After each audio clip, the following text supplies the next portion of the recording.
Türkmenistanyň Covid-19 ýokaşanlaryň resmi däl sany köpelýän wagty Mara vilayatynyň keselhanalaryny öňden bäri işleýän ýaşly nesliniň lukmanlary diýinjalşy ýa-da töleksiz ruhda dowrudylýar. Olaryň ornuny medisina ugrundan daşary ýurtlarda bilim alan ýaşlar iş alynýar. Azatlyk radiosynyň ýagdaýdan habarly çeşmesi iş alynýan ýaşlaryň käbirleriniň heniz diplomlaryny hem goramanlygyny aýdýar. Bu aralykda Çehiýa Respublikasynyň Türkmenistan, Täjikistan we Özbegistan boýunça Daşkentdäki ilçhanasy regionuna koronawirusyň ýaýramagy we oňa garşy görülýän çäreler barada maglumat ýaýratdy. Çeşme Azatlyk radiosynyň habarçysyna anonim şertlerde beren maglumatyny ýaş medisina işgärlerini iş almak üçin olardan köne puldan milyonlarça manat para sorulýanyny aýtdy. Ýöne ýaşlar iş almak üçin köne puldan 300-500 milyon täze türkmen manadyna 60.000-100.000 manat aralygyna para alýarlar diýip Çeşme Azatlyk radiosynyň habarçysyna gurrun berdi. Şol bir wagtyň özüne Çeşme keselhanalarda lukmanlaryň maska we 50 ýaly gorok ferişdeleriniň çäkli bolmagyna galýanyny aýdýar.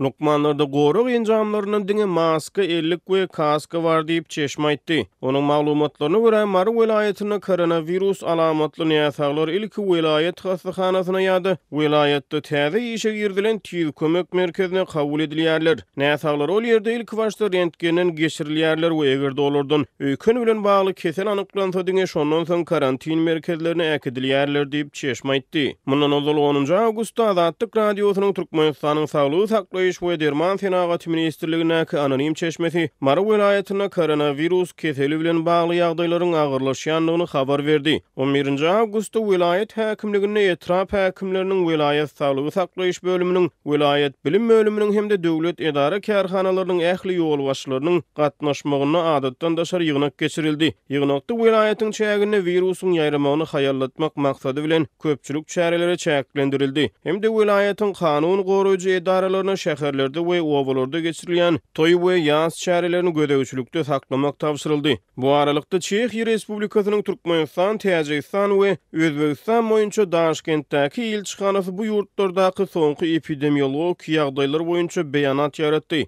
İlçhananyň web saýtyna 14 awgustda çap edilen maglumata görä Türkmenistanyň serhet geçergeleri olaryň käbirleri çäklendirilen görnüşde işleýär. Demir ýol we ýükloglar üçin serhet geçergeleri çäklendirmesiz görnüşde işleýär. Şeýle-de Türkmen-İran serhet geçergelerini düýüp ziýansızlandyryş işleri geçilýär. İlçhananyň beýanatyny bütün dünýä saglyk guramasynyň missiýasynyň Türkmenistana sapar edenligi we olaryň saýlanan saglyk öýlerine baryp görenligi, sapar tamamlanandan soň onuň jemleri boýunça topar ýol başçysy Catherine Smallwood'un gatnaşan metbuat ýygynyny ýurtda görülen çärelere baha berilenligi aýdylýar.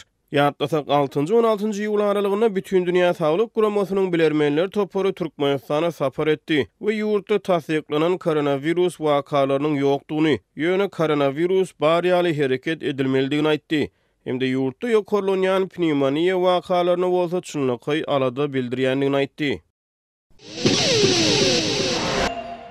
Marda yüzlerce adam häkimetleriň pulunu atlaşdyrmak boýunça girden Nowatdaky çäklendirme düzgünlerine närazylyk bildirip protest çäresine geçirenden soň şäherdäki bankomatlaryň öňünde Nowatda durýan adamlaryň sany göz örtele azaldy. Marynyň etraplarynda bolsa häkimetler kartlarynaky pulunu atlaşdyrmak isleýän ýaşaýjylardan ýürüýte talon almagy talap edýärler. Bu barada Azatlyk radiosynyň ýerli habarçylarynyň biri 14 awgustda gurrun berdi. 12 awgustda öýlen saat 13:00 töwereginden soň Marynyň Senat we Daýhan banklarynyň işgärleri kartlarynaky pullaryny atlaşdyrmak üçin Nowatda duran yüzlerçe adamyň öňüne çykyp, mundan beýleki etraplardan gelen ýaşaýjylaryň diňe sewitleriňäki degişli banklaryndan pullaryny alyp biljekdiklerini elan etdiler. Azatlygyň habarçysy bank işgärleriniň bildirişinden soň yüzlerçe adamyň şäheriň merkezi Mollonepes köçesini baglap pulunu atlaşdyrmakdaky meseleler çözülmese sewiti terk etmejekdiklerini aýdandygyny gurrun berdi. Sewite gelen resmiler we howpsuzlyk güýçleri adamlary jenaýat işleriniň gozalmagy, iş ýerlerinden kowulmagy bilen gorkudyp, olary haýwa tatdylar we käbir adamlary tutsak etdiler. Soňra adamlar durmagynda hiç ýyly peýdanyň ýokdugyny aýdyp, lap keç bolup öýlerine gaýtdylar. Azatlyk radiosynyň ýerli habarçysy 14 awgustda ýerden Mary şäherindäki banklaryň öňünde, ýagny bankomat bankomatlaryň yerleşýän yerinde öňkülerden tapawutlukda adamlaryň sanynyň gaty azdygyny aýtdy. Her bankyň öňünde 40-50 töwereg adam bar. 12-nji awgustda Türkmenistan we Daýhan banklarynyň öňünde nowata duran adamlaryň sany 1000-den geçýärdi. Bu adamlar bir gün öňünden saat 18:00 töwerege gelip nowat belleýärdiler. Şu gündiňe Türkmenistan we Garawun banklarynda pul bar diýip habarçy aýtdy. Onuň sözüne görä Türkmenistan bankyndaky bankomatlardan şäheriň we Mary etrawynyň ýaşaýjylarynyň pulunu atlaşdyrmagyna ruhsat berilýär. Garawun bankynyň bankomatlaryndan diňe pensionerler we mümkinçiligi çäkli adamlar pullaryny alyp bilýärler. Täze düzgünleri bilmän çetki owalardan gelýän adamlara nowatda duran adamlaryň özleri aýdyp öňünden duýdurýarlar. Bilmeýän adam gaty köp, onlarça adam gelip ýygyna gaýdýar diýip habarçy aýtdy. Mary şäherindäki bankomatlaryň öňünde nowatlar adalanmahaly, vilayatyň etraplaryndaky bankomatlaryň öňünde adamlaryň sany köpelýär. Munyň bilen bir wagtda etrap häkimetleri kartlaryndaky puluny atlaşdyrmak isleýän ýaşaýjylardan ýürüýte talon almagy talap edýärler. Adamlar indi öňünden özlerini değişli banka barıp nowat talonyny almaly. Talon almak üçin hökman pasport bolmaly. Talony alanyňdan soň haýsy günde we sagatda barıp kartyňdaky puluny atlaşdyryp biljekdiňi aýdýarlar. Başga etrapdan gelip beýleki bir etrapdan talon almakçy bolsaň, talon berilmeýär diýip habarçy belledi. Onuň aýtmagyna görä bu talonlary Bayramaly, Türkmengala ýol ötön Wekil Badar, Peşanaly, Sakarçaga we Oğuzhan etraplaryndaky Halk bankyň şahamçalary paýlaýar. Etraplarda talon arkaly puluny atlaşdyrmak düzgüni öň ýokdy. Täze giridildi. Bu düzgün 12-nji awgustda mälim edildi we 13-nji awgustda ýerden talon paýlanyp başlandy diýip habarçy belledi. Habarçy täze düzgünün girdilmeginiň ýa etraplardaky banklaryň öňünde 2 nowatyň emele gelendigini hem aýtdy. Olaryň birinde bir gün ozal talon alyp şu gün puluny atlaşdyrmaga gelen adamlar, beýlekisinde talon almaga gelenler durýar. Birinji nowatdaky adamlar kändäl, olaryň sany 20-den aşmaýar. Ikinji nowatda 40-50 adam nowata dur. Pul öýläne çenli berilýär, ondan soň pul bolanok. Şu gün ähli etraplarda ýagdaý şeýle. Talony günde 20 adamy pul berer ýaly edip düzýärler. Adamlaryň arasynda bir iki aý bäri pullaryny atlaşdyryp bilmeýänler hem bar diýip habarçy belledi. Ol ýaşaýjylaryň öz aralarynda her bir adama aýda bir sapar talon beriljekdi we bank kartynda näçe pulun bardygyna garamazdan aýda bir gezek 800 manat alyp biljekdi barada gurrun edýändigini hem aýtdy.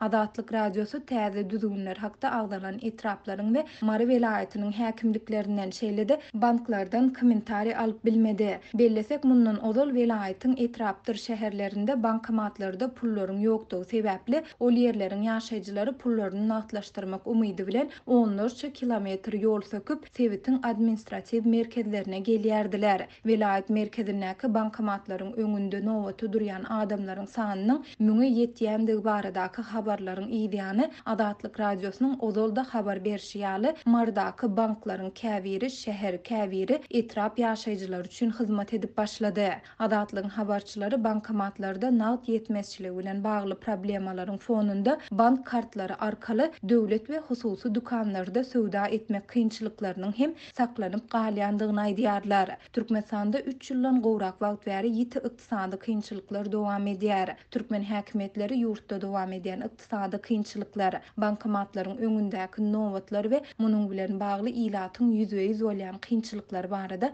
açaçan çykyş etmeýär.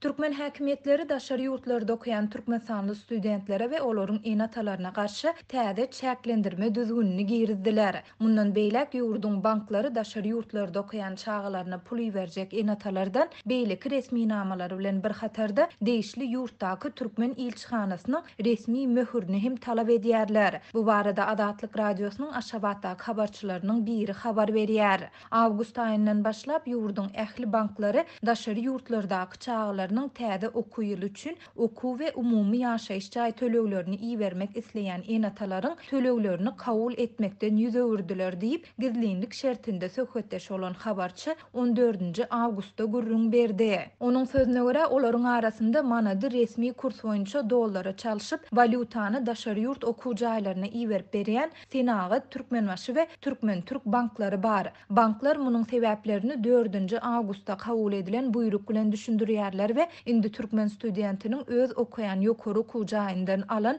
resmi namasynda ýokary oku jaýyň möhüründen başga-da Türkmenistanyň degişli ýurtdaky ilçihanasynyň möhüriniň bolmalydygyny aýdýarlar.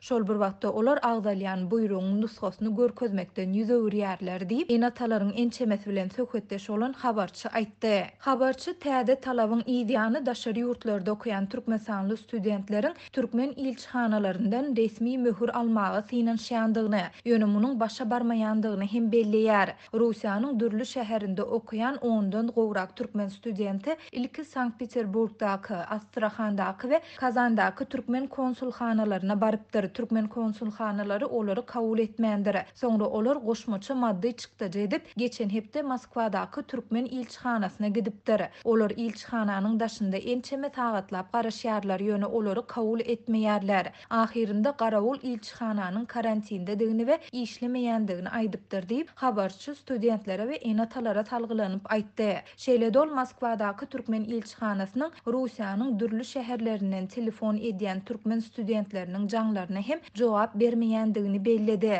Belarusda okuyan studentleriň hem ençemesi Kiýewdäki türkmen ilçihanasyna barypdyr, ýöne bu ýerde-de olary kabul etmän, gowy diýen ýaly ýylaryna gaýtarypdyrlar diýip habarçy gürrüň berdi. Onuň sözüne görä şunlar türkmen studentlerini öz okuyan ýokary oku jaýlary kömek etmäge synanşýar. Ýöne olaryň bu synanşyklary da häzirki güne çenli oňoýly netije bermeýär. Geçen hepde Russiýanyň Belgrad Döwlet Uniwersiteti Türkmenistanyň Moskwadaky ilçihanasynyň web saýtyna resmi haty beripdir. Hatda oku jaý özünde okuyan türkmen studentleriniň sanawyny iýerip ilçihanadan olary tasdiklamagy haýyş edipdir. Ýöne bu hata 14 awgustda çenli jogap berilmändir diýip habarçy bu ýokary oku jaýlarynda okuyan studentleriň we olaryň enatalarynyň ençemesine salgylanyp gürrüň berdi. Enatalaryň sözüne görä Rus uniwersitetleriniň köpüsinde administrasiýa täze oku ýyly üçin soňky töleg möhletiniň sentýabr aýynda geçirilmelidigini yglan etdi. Şu hepde enatalaryň bir topary banklaryň talap edýän möhürünü türkmen ilçihanalaryndan alyp bolmaýandygyny aýdyp Türkmenistanyň daşary işler ministrligine ýüzlenýär. Bu ýerde olara baryň banklaryňyz bilen çözüşiň diýip jogap beripdirler. Enatalar çykynsyz ýagdaýda olar çağalarymyzyň oku töleglerini iýerip bilmesek okudan çykarlar we okan ýyllary puja çykar diýerler diýip habarçy aýtdy. Azatlyk radiosu bu barada agdalýan banklardan we ýurdun daşary işler ministrliginden kommentari alyp bilmedi. Redaksiýa bu mesele boýunça Moskwadaky türkmen ilçihanasy bilen habarlaşanda telefona jogap beren resmiler trubkany taşlamak bilen boldular. 2016-njy ýylyň ýanwarynda Türkmenistanda valyutanyň resmi söwdasy ýatyrlandan soň ýurtda dollaryň 2 resmi we gara bazar narhy emele geldi. Merkezi Bank dollaryň resmi kursuny 3,5 manat möçberinde saklap gelýän wagty onuň gara bazardaky bahasy 25 manada ýetdi. Häzirki wagtda enatalar daşary ýurtlarda okuyan çağalaryna diňe türkmen banklary ýa-da Western Union pul iýermek hyzmatlary arkaly dollaryň resmi kursunda çäkli möçberde pul iýerip bilýärler. Türkmenistanda dowam edýän ykdysady kynçylyklaryň fonunda türkmen häkimetleri ilatyň pul iýermek düzgünlerini iýdigderli çäklendirip gelýärler. Geçen aýyň ahirinde türkmen häkimetleriniň pulu mätäşdigi barada arda ýazan studentleriň ýurtdan goý berilmejekdigini duýdurýandygy habar berildi.